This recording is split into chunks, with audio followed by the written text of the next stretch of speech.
onde quiser. Manhã. Muito bem-vindo a mais um programa Vida Devocional.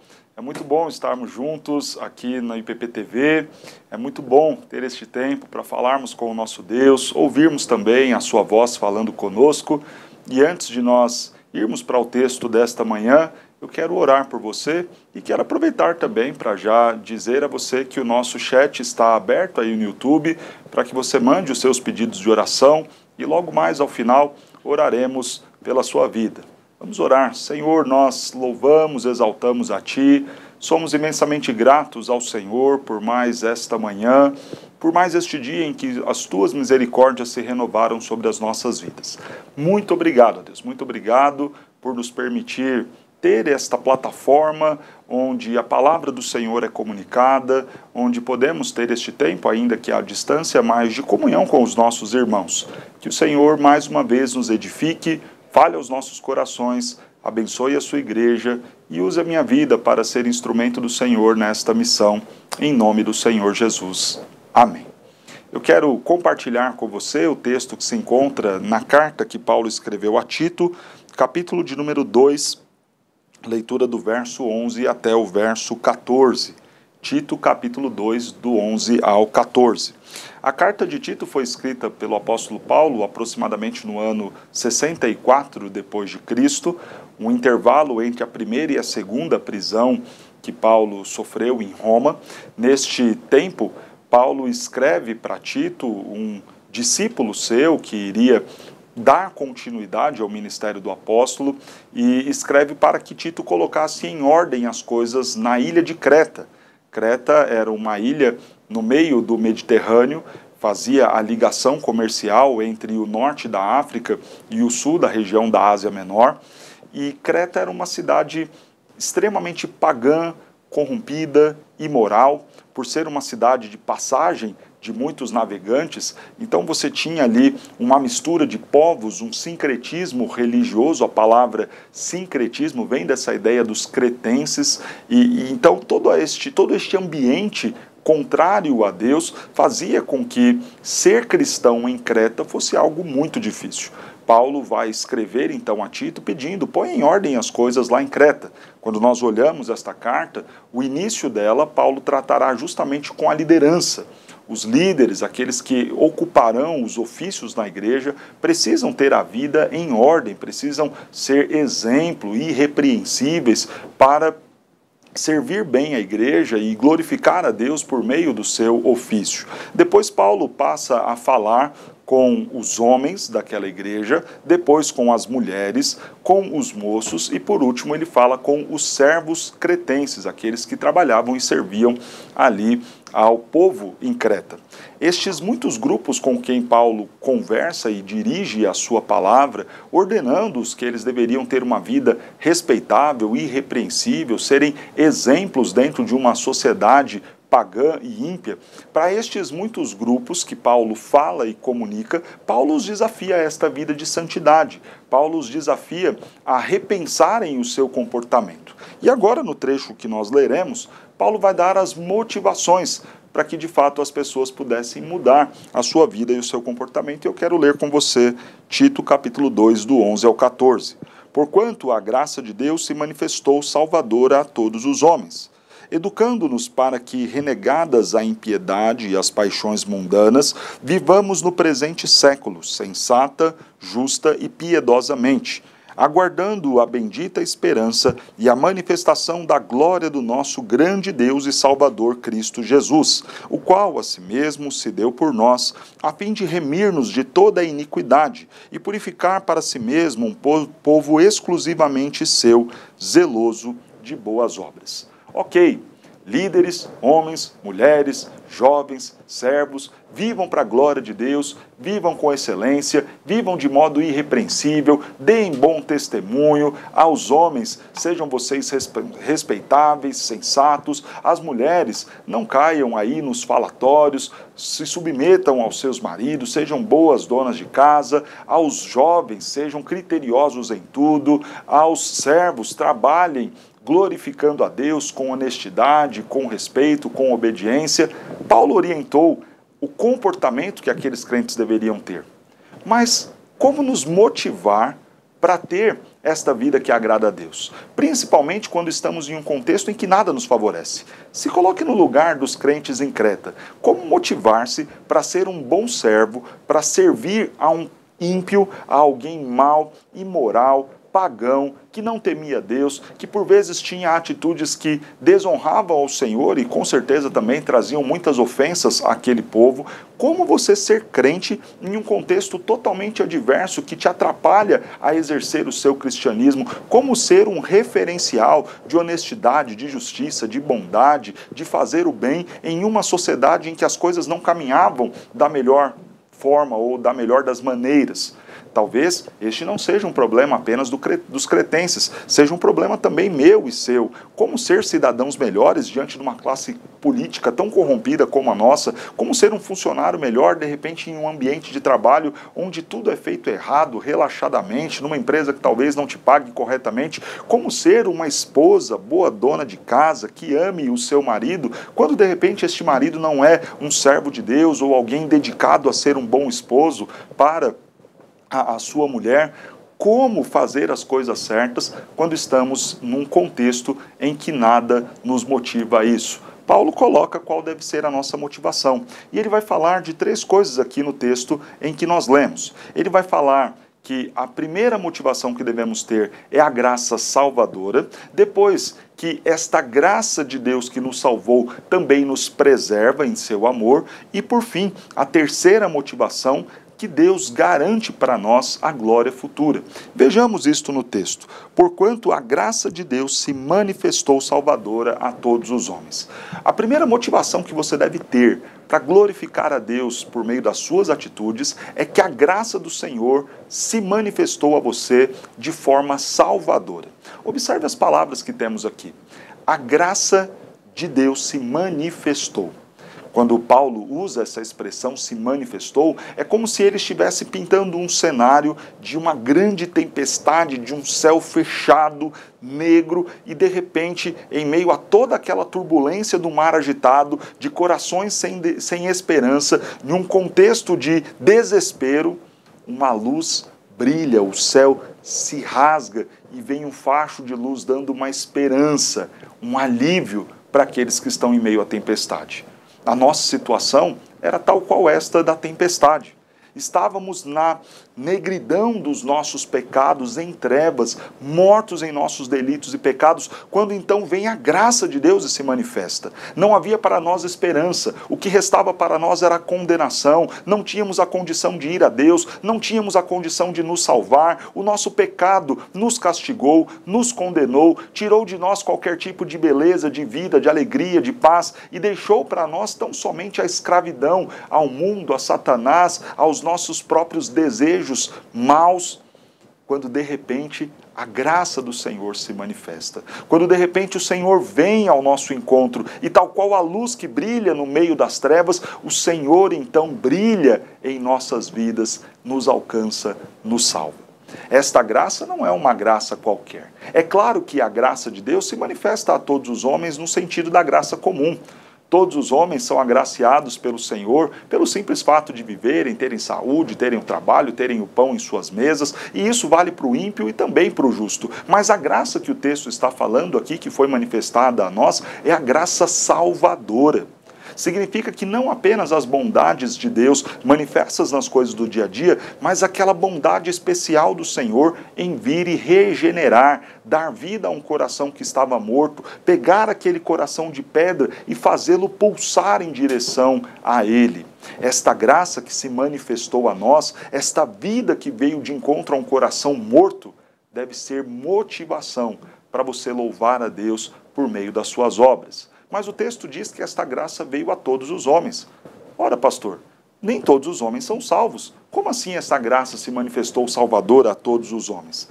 É claro que Paulo não está falando que todos os homens serão salvos. É claro que Paulo não está falando que a salvação ou que a expiação ela é ampla, aberta a qualquer pessoa. Claro que não. Paulo já havia dito com clareza no verso 1 do capítulo 1 que ele era servo de Deus a fim de promover a fé que é dos eleitos.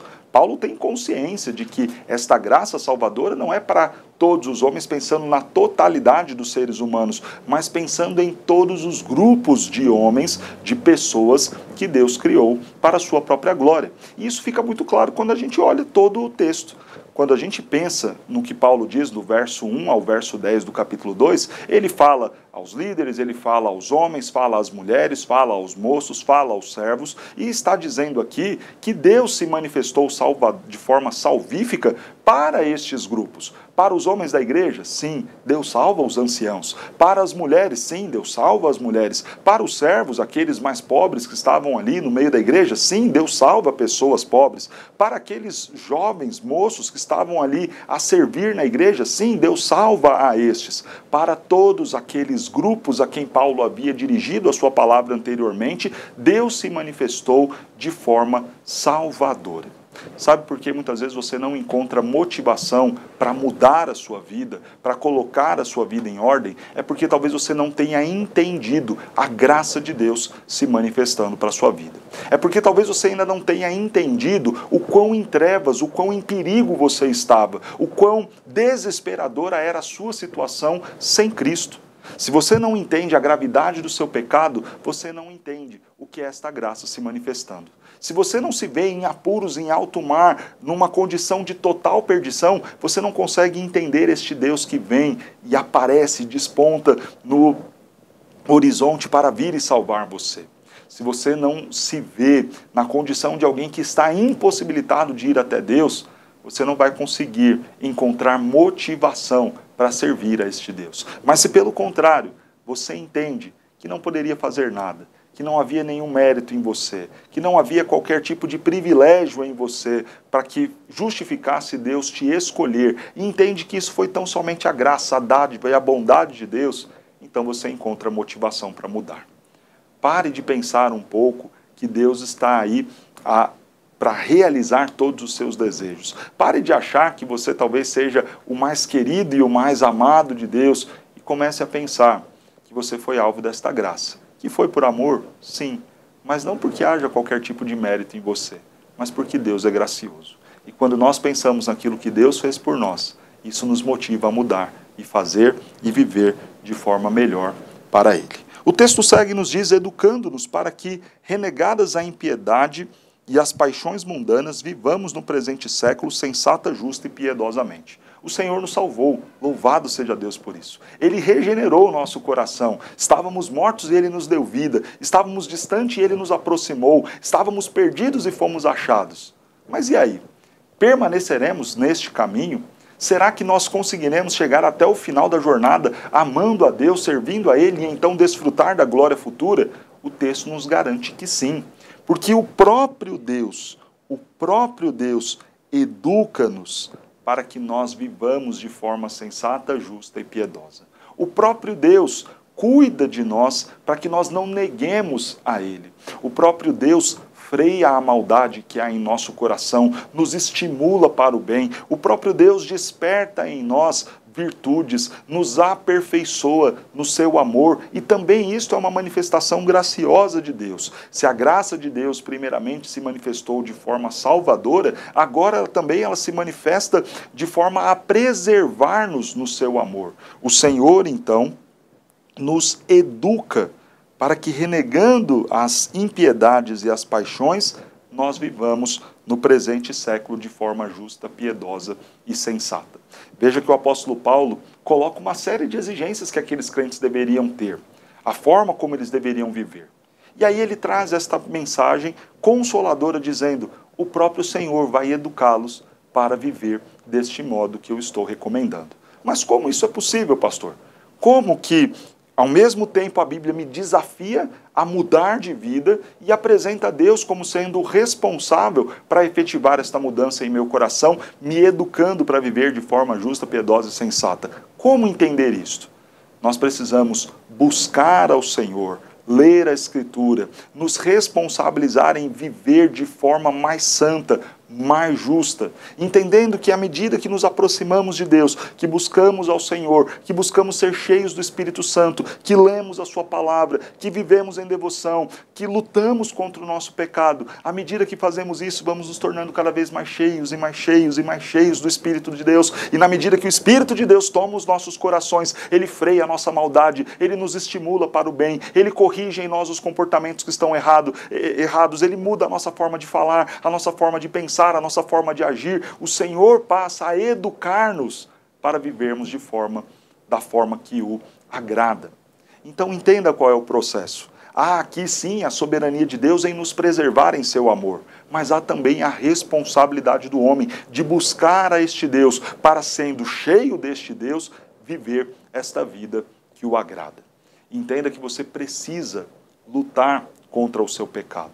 Você precisa mudar, e a forma de mudar é se aproximando de Deus. Às vezes nós cometemos o erro de pensar, não, pastor, quando eu mudar, quando eu tiver uma vida diferente, então eu vou me dispor a voltar para a igreja, a servir ao Senhor, a fazer minhas orações, porque agora do jeito que eu estou vivendo não dá, Deus não vai me aceitar. Preste atenção. Você nunca vai experimentar mudança de vida, mudança de caráter, mudança de atitudes. Você nunca vai colocar a sua vida em ordem se Deus não estiver presente em sua vida. Você precisa então começar a buscar a Deus, orar mais, ler mais a Bíblia, desejar congregar mais, estar com seus irmãos, crescer na graça e no conhecimento de Deus, porque fazendo isso, você será cheio do Espírito Santo. E sendo cheio do Espírito Santo, você será educado e será edificado pelo próprio Deus. O próprio Deus aperfeiçoará o seu caráter e te transformará na imagem e semelhança de Cristo. É o que nós precisamos fazer. Se eu quero uma motivação para mudar, eu preciso considerar que Deus está disposto a me ajudar. Que Deus está pronto a aperfeiçoar em mim coisas que são difíceis para mudar sozinho. É aquela motivação de você considerar que tem alguém indo com você, que você não está só, que talvez a sua família possa não te apoiar nesse processo de mudança, que talvez os seus amigos possam zombar quando você sugere mudar e refazer as suas ideias, os seus pensamentos, as suas atitudes, mas que você tem um Deus pronto a te ajudar nesse processo de transformação, de mudança, edificando Ele mesmo em seu coração virtudes do próprio Cristo, dele próprio em você. Quer uma motivação para mudar? Veja, a graça te alcançou. Jesus salvou a sua vida. Quer uma outra motivação para mudar? Ele está disposto a te ajudar nesta caminhada para que você mude e continue firme nos caminhos dele. Mas uma última motivação para nós mudarmos está aqui no verso de número 13 e 14. Aguardando a bendita esperança e a manifestação da glória do nosso grande Salvador Cristo Jesus, o qual a si mesmo se deu por nós, a fim de remir-nos de toda a iniquidade e purificar para si mesmo um povo exclusivamente seu, zeloso de boas obras. Pastor, é difícil, porque quando eu tento mudar, parece que nunca dá certo, parece que eu sempre estou enxugando o gelo, que por mais que eu faça, que por mais que eu melhore em algumas coisas, ainda sempre terão outras e outras e outras a serem mudadas, transformadas e aperfeiçoadas. Bem-vindo ao mundo caído. De fato é assim. Nós só experimentaremos este estado de santidade, de glória, quando o Senhor voltar. Até lá nós viveremos assim mesmo. Se hoje você tem uma lista com 15 problemas sérios do seu caráter, das suas atitudes que precisam mudar, você vai começar então, motivado por o que nós estamos lendo e falando nesta manhã, você vai começar então a experimentar as mudanças. Ano que vem talvez não sejam mais 15 itens na sua lista, sejam 10, mas depois talvez sejam 7, e depois 5, e depois 4. Mas veja, a sua lista sempre terá e existirão itens de coisas que precisam ser mudadas, transformadas. E aí você vai perceber que na medida do passar do tempo, algumas coisas serão superadas. Outras novas surgirão. E algumas passadas, das quais você já havia se livrado, talvez voltem a aparecer, porque estamos numa realidade de mundo caído, onde ainda não atingimos a perfeição. Ora, pastor, mas isso não parece me motivar. Pelo contrário, o Senhor falando assim, é aí que eu fico desmotivado para mudar mesmo, porque se nunca vai acabar, se sempre eu terei algum pecado a ser tratado, qual é a motivação para eu seguir? A motivação de que há uma certeza, de que no fim de todas as coisas, quando o Senhor Jesus Cristo despontar no céu, voltando para resgatar a sua igreja, então, de forma última, plena, completa, seremos purificados, seremos transformados, seremos remidos de toda iniquidade, para ser um povo exclusivamente do Senhor, zeloso, cuidadoso na prática de todas as boas obras. É entender que o nosso esforço no tempo presente não é em vão. Não é em vão. Talvez você lute e fale, pastor, mas eu ainda não consigo, eu ainda não cheguei lá. Calma, continua, se empenha ainda mais, sabendo que você será vitorioso. Porque de forma última, quando estivermos com Cristo, seremos perfeitos, estaremos em condição de não mais pecar, de não mais ofender a Deus, de não mais apelar às más obras, aos maus pensamentos, às más palavras, mas vivendo zelosos com ou nas boas obras. Considere este futuro que te aguarda, considere este tempo do futuro que o Senhor já tem reservado para nós, como uma grande esperança para você se empenhar a já viver no presente tempo desta forma justa, santa e piedosa. É como se nós imaginássemos uma caminhada rumo às tão esperadas férias. Sabe aquele tempo quando você sabe que vai sair de férias e você já comprou o pacote de viagem e você já está lá entrando na internet para ver as fotos, para ver os lugares aonde você vai jantar, onde você vai almoçar, os lugares onde você vai passear e conhecer e tirar fotos, e você já começa a viver aquele clima, aquela expectativa da viagem, e você já começa a fazer alguns preparativos, e a sua alimentação já começa a ser um pouco mais diferente, os seus gastos já começam a ser um pouco mais diferente, você já controla uma coisa ali, outra aqui, vai preparando o carro, vai preparando as malas, vai preparando as roupas, vai preparando os cremes, os produtos, os equipamentos que você vai levar, você já começa a viver o clima daquela viagem ainda antes dela chegar, mas com uma certeza, de que já tem um dia e uma hora marcada para o seu descanso, para o seu desfrutar das coisas boas que Deus tem para você. Assim é a nossa expectativa em relação à glória futura. Eu ainda não estou vivendo plenamente esses dias, mas eu sei que vai chegar. Eu sei que a cada dia que passa, se aproxima este tempo em que eu estarei com o Senhor para todo sempre. Então, desde agora, eu já começo a me preparar, eu já começo a repensar as minhas atitudes, eu já começo a organizar a minha vida, organizar as minhas coisas, motivado por aquilo que virá, motivado pela certeza de que este dia, de que estas bênçãos, de que este descanso chegará em minha vida. Você precisa mudar de vida. Eu também preciso mudar. E quero uma motivação para fazer isso. O texto nos apresenta 3 aqui. Lembre-se, Deus te salvou, Deus te ama e te preserva em seu amor. Deus garante para você a glória futura. Que diante dessas verdades, você encontre motivação para colocar em ordem a sua vida e glorificar ao Senhor por meio do seu comportamento. Que Deus te abençoe, que Ele te ajude neste processo de mudança. E que sua motivação não sejam os ganhos do tempo presente. É claro que sendo uma esposa melhor, você viverá um casamento melhor. É claro que sendo um servo melhor, como orientado por Paulo nos versos anteriores, você terá uma melhor condição profissional, talvez um salário melhor, condição de vida melhor. É claro que sendo um homem que vive de modo respeitoso, justo, honesto, você terá uma vida boa aqui no presente tempo. Mas que essas coisas, o resultado circunstancial do tempo presente, não seja a sua motivação. Porque Paulo não coloca isso como sendo a motivação dos justos. A motivação posta por Paulo é o fato de que Cristo te salvou, de que Ele preserva você no seu amor e de que a glória futura está reservada para o povo de Deus. Que isso seja a sua motivação para mudar a sua vida e ter uma vida diferente para a glória do Senhor Jesus. Vamos orar? Eu quero ler aqui alguns pedidos dos irmãos que estão mandando aqui na internet.